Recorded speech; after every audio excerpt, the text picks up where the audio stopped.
Terima kasih masih di Sapa Indonesia akhir pekan. Saudara, Dewan Pengurus Cabang PDI Perjuangan Kota Batu menepis kabar bahwa Krisdayanti mundur dari pencalonan sebagai Wali Kota Batu, Jawa Timur.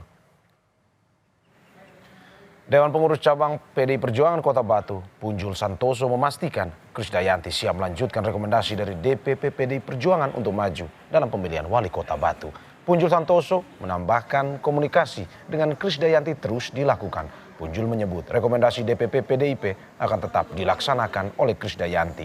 Dia memastikan Krisdayanti akan tetap maju bersama wakilnya dari Partai Nasdem, Kresna Dewanata. Mbak Kade masih maju. Ya, ini WA-nya beliau ke saya jam 8:08 Pagi tadi, Pak. pagi tadi. Selamat pagi Ketua, mohon maaf acara harus dipandu Ketua, sampaikan salam, insya Allah tentang pencalonan bisa mendapat petunjuk yang terbaik. Dia tetap akan menjalankan, melaksanakan rekomendasi yang sudah diberikan oleh DPP Partai bersama Mas Rendra, Mas Dewa, bersama Mas Dewa. Sebelumnya dalam unggahan yang beredar di media sosial, Krisdayanti menyatakan mundur dari pencalonan Wali Kota Batu. KD juga meminta maaf kepada partainya dan Ketua Umum serta masyarakat Kota Batu. KD mengaku galau usai menerima rekomendasi dari DPP PDIP terkait pencalonannya. Namun unggahan tersebut telah dihapus oleh KD dari media sosial miliknya.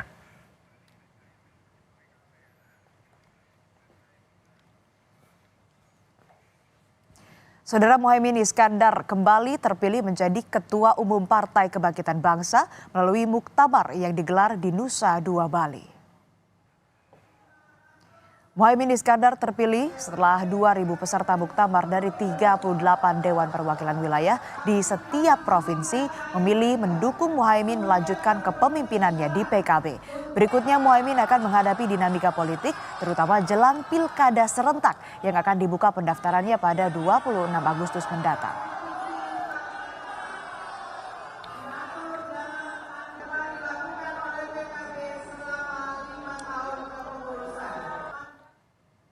Jelang pendaftaran calon kepala daerah di Pilkada 2024, mantan Gubernur Jakarta Anies Baswedan menyambangi markas DPD PDI Perjuangan Provinsi Jakarta di Cakung, Jakarta Timur, Sabtu kemarin.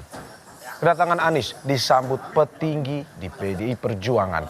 Kedatangan Anies seakan menyambut respons Sekjen PDIP Hasto Kristianto yang mengatakan kalau Anies ingin didukung, datangi saja ke PDIP. Anies Baswedan hingga kini belum mendapatkan perahu untuk berlayar di Pilkada Jakarta 2024 setelah PKS, Nasdem, dan PKB bergabung ke Kim Plus mengusung Ridwan Kamil Suswono.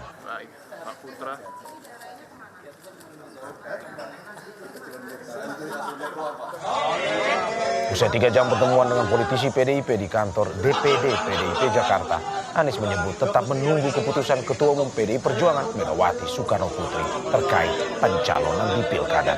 Ia pun memuji PDI Perjuangan sebagai penjaga konstitusi. Anies menilai PDI Perjuangan konsisten mengawal konstitusi saat terjadi penyimpangan.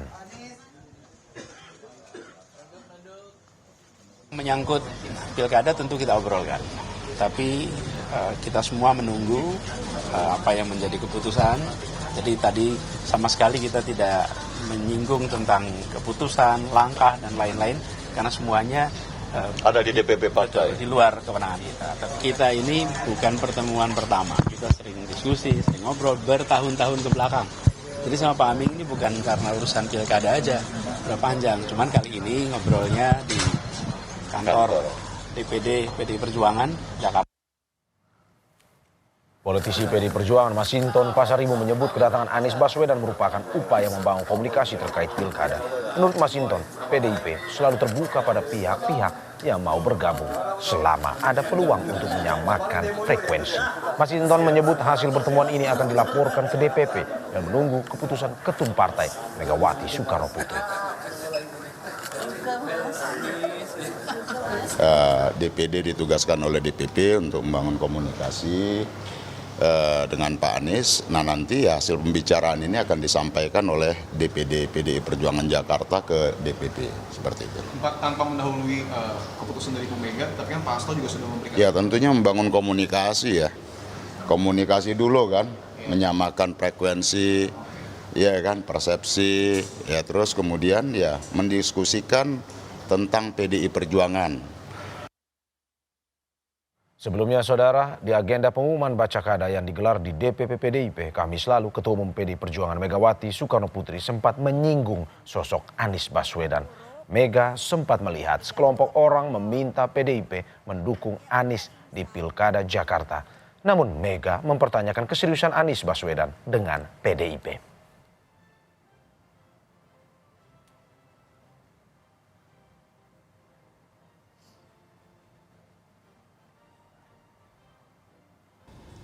Aku bilang enak aja ya, ngapain gue suruh dukung Pak Anies?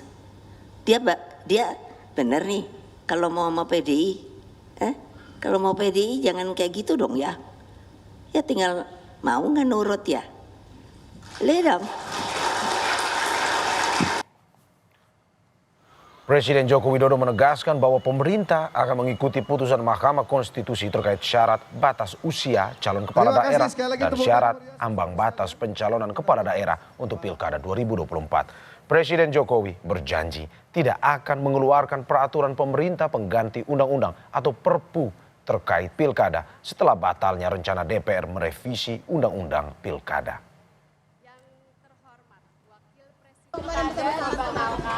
Itu wilayah legislatif, wilayah DPR. Ya. Sikap pemerintah akan seperti apa, Pak?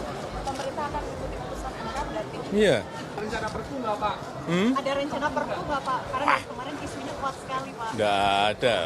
Gimana, Pak? Pikiran aja nggak ada, masa aku Apa? Pak, ada demo di Informasi selanjutnya, saudara, KPU menggelar rapat konsinyering menyiapkan peraturan KPU terkait pencalonan Pilkada 2024. Rapat dilakukan bersama anggota Komisi 2 DPR RI. Menurut Ketua KPU Muhammad Afifuddin, rapat malam ini terkait pembahasan soal PKPU.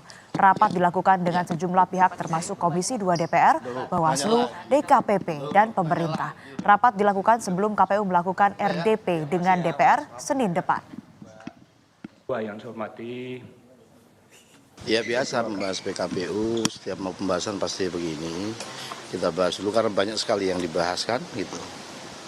Dan setelah itu baru kita RDP biar cepat. Siapa saja yang diundang, Pak? Semua pihak. Untuk Komisi 2, KPU, Bawaslu, dan DKPP, pemerintah. Sementara itu Ketua Komisi 2 DPR Ahmad Doli Kurnia menyebut rapat konsinyering sudah biasa dilakukan sebelum rapat dengar pendapat berlangsung.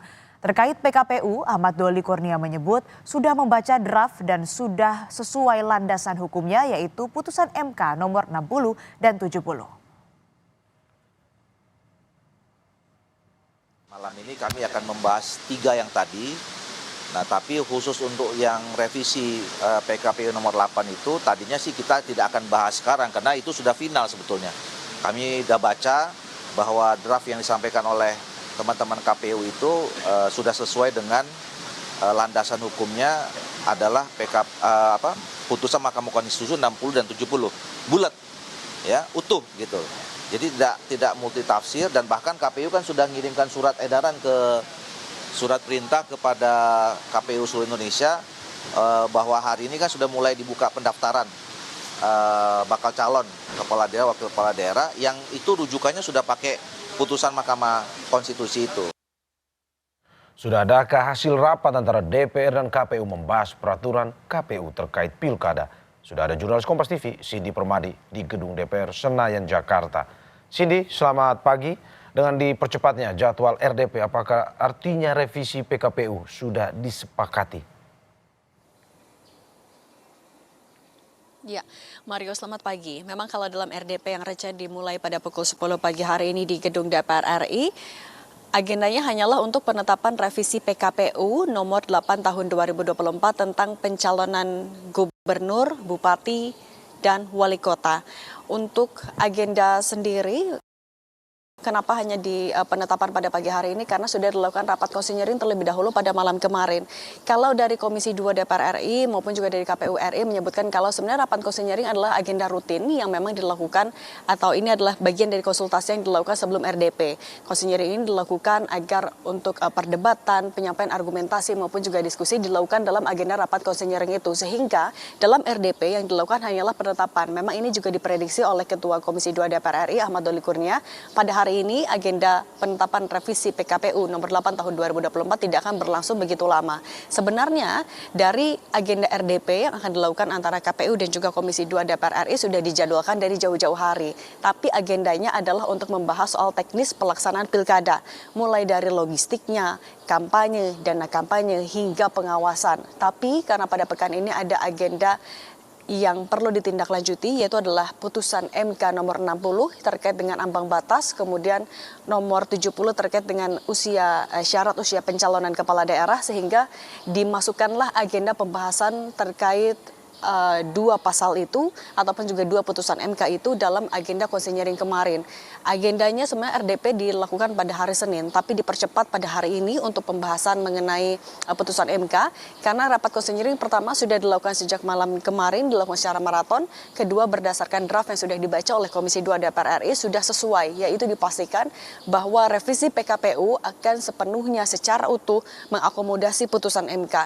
Sehingga dipercepat pada pagi hari ini juga alasannya adalah untuk memberikan kepastian tidak hanya untuk publik yang sejak kemarin atau pada pekan ini mengawal putusan MK, tapi juga untuk memberikan kepastian kepada partai politik, mengingat untuk pendaftaran partai politik, pendaftaran kepala daerah dari partai politik akan dibuka dari tanggal 27 hingga tanggal 29 atau artinya dari lusa hingga beberapa hari ke depan, sehingga diperlukan adanya kepastian berupa revisi PKPU yang akan dibahas dan ditetapkan pada pagi hari ini jam 10 pagi. Ada dua pasal yang akan disoroti sama-sama tentunya. Pertama adalah pasal 11, ini terkait dengan ambang batas pencalonan kepala daerah, yaitu partai politik atau gabungan partai politik harus memiliki suara sah 6,5 sampai 10% tergantung dari jumlah pemilih tetap pada daerah itu sendiri. Kemudian nomor 2 adalah pasal 15 tentang syarat calon usia kepala daerah yang dihitung sejak penetapan paslon. Nah, meskipun pada hari ini RDP-nya akan dilakukan pada pukul 10 pagi nanti dengan agenda membahas revisi PKPU, tapi agenda RDP memang juga sudah dijadwalkan dari jauh-jauh hari, yaitu pembahasan logistik, dana kampanye dan juga pengawasan tetap akan dilakukan pada besok hari. Jadi untuk RDP terkait dengan PKPU akan dilakukan selama 2 hari, hari ini dan juga besok, Asri.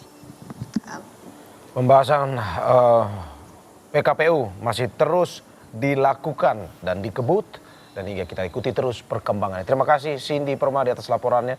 Selamat bertugas kembali.